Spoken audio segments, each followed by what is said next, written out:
What is going on, guys? Jet95 Gamer here, and I'm back with episode 40 of my Queen's Park Rangers career mode.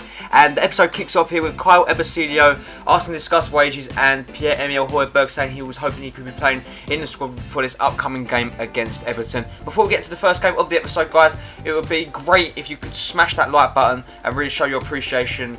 And if I hit the likes I want to hit, I will upload it again tomorrow. But we're going to the game here against Everton. Emre Can does make a place into the first team now, and that means that Yuri Tillemans drops down to the bench, which is very interesting for this game.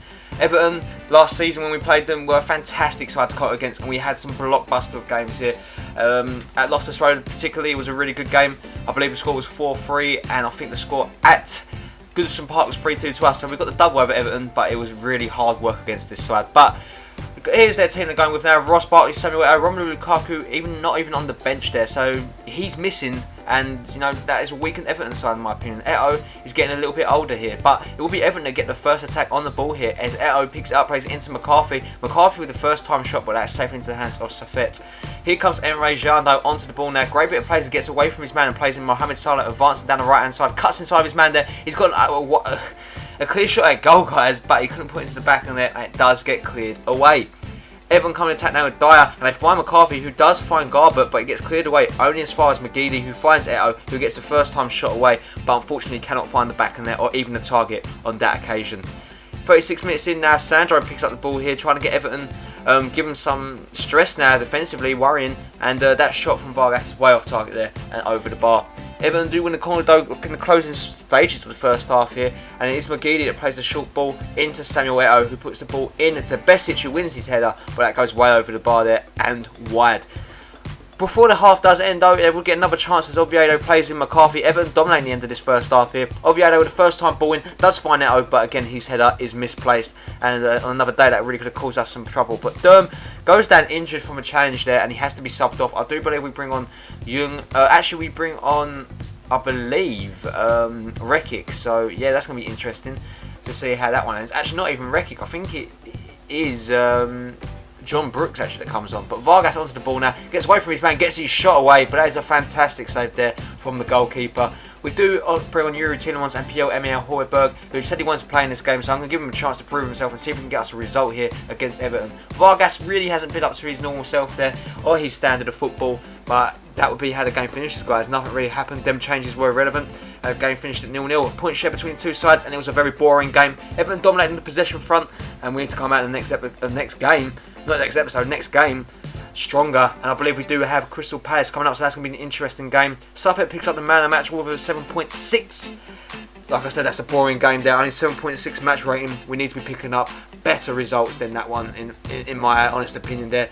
Durham is out for 4 weeks, so that's a month he's out for. Like, we've got an international break coming up, so it's only technically 2 weeks that we're not going to be able to pick him for selection. So that's not too bad. Pierre-Emile Højbjerg, thanks boss, it was really great to give him the opportunity to play, which is good to see that he's happy and well.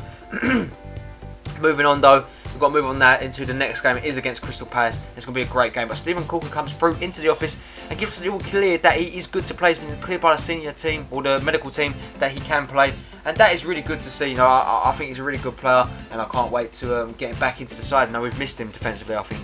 Kyle Ebersilio, we offer him a 25 grand per week contract on a 1-year deal and see if we can tempt him into that, because he did ask for a contract at the start of the episode and he does accept it, so that's good to see that he will be committing his future to the club and to QPR. So the fans will be delighted with that signing, because he is a solid player, Kyle Ebersilio. But we're going to the game here against Crystal Palace.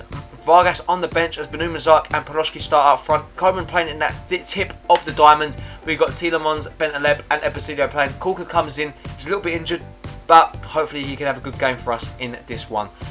Really tough game here. You know, going to Selhurst Park, and they've got a really good goalkeeper in Price in net, guys. I looked him up after the game and he's 83 rated. 32 years old, and I believe he's 83 rated, which is crazy. You know, it's not a bad team. Yet than that, he's a really good player along with Joe Ledley. That's a strong centre midfield partnership, and Barry Bannon's there to cause trouble too. Shamak, not really a worry, but Fraser Campbell is a big player and he can cause a lot of problems. But it would be us that get the first opportunity as 6 minutes in, as Robinson picks up the ball, plays it into Yuri Tillemans, who finds Ebersilio. Great back heel into Coleman. Great football here from the lads as they find Benu Mazak. Benu Mazak onto the ball, plays it back into Podolski, gets the first time shot away, and that would have been a great team goal, but it just goes wide of the mark there on that occasion. Ploshki then finds Tielemans in the 29th minute here, who finds Coman. Coman gets away from his man there. He's a very tricky player to deal with. Coman onto the ball there. Great bit of footwork as he finds Ploshki again, who gets his finesse away, but that's safe into the hands of the goalkeeper there. Pick up the ball again with Coman, who gives it away on as far as Fraser Campbell. Campbell finds Ward down that left-hand side. He plays Barry Bannon in. Barry Bannon onto the ball now, plays it all the way into Balassi, but his head is safe into the hands of Castells in net. Balassi now onto the ball for the Eagles. Jednak onto the ball, plays it into Shamak. Shamak, great bit of footwork there as he finds Martin Kelly. Kelly back into Shamak, who shoots, but that is safely into the hands of Castells yet again. That is a poor shot. Coming the attack here with Ploshki. Ploshki onto the ball now, gets away from his man. What can he make happen here? It's Ploshki. He plays it into Coman. Coman gets away from his man here. Great change of direction there. He's got a great goal last episode, but his shot is safely down the throat of Price there. We do bring on Vargas, Ostinelli and Højbjerg to see if we can change the game up here with 10 minutes left to go. It's been a very boring game and nothing's happened at all that second half. But Coman gets a rare opportunity to go forward here, plays in Vargas. Vargas now, he's giving a run at the Crystal Palace defenders. Gets his shot away and it looked like it was going into the back of the net there. The goalkeeper was beat, but it goes wide on the mark, and that would be how the game finishes. Ball draws everywhere, guys. It was a disappointing episode, and 2 points picked out of a possible 6 is very poor. You know, I would rather have a loss and a win, but we're still unbeaten this season, which is really good to see. But you know, you would be expecting wins in these kind of games here. But the game does finish 0-0. Only one shot from Palace, 4 from us. And like I said, it was a boring game all round. And I feel sorry for them fans that travelled all the way to watch their team for a very boring game of football. But as you can see, Price 83 rated. That is weird. To see a goalkeeper of his calibre. He's obviously glitched out, but yeah, 83 rated, and yeah, he had a fantastic game.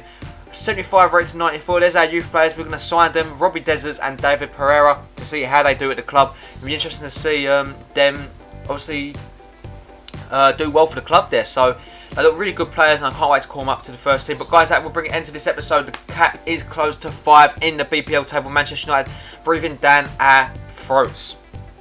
And next, I mean, not our throats. I don't know what I was saying there. But anyway, guys, like this video for new ones coming out tomorrow.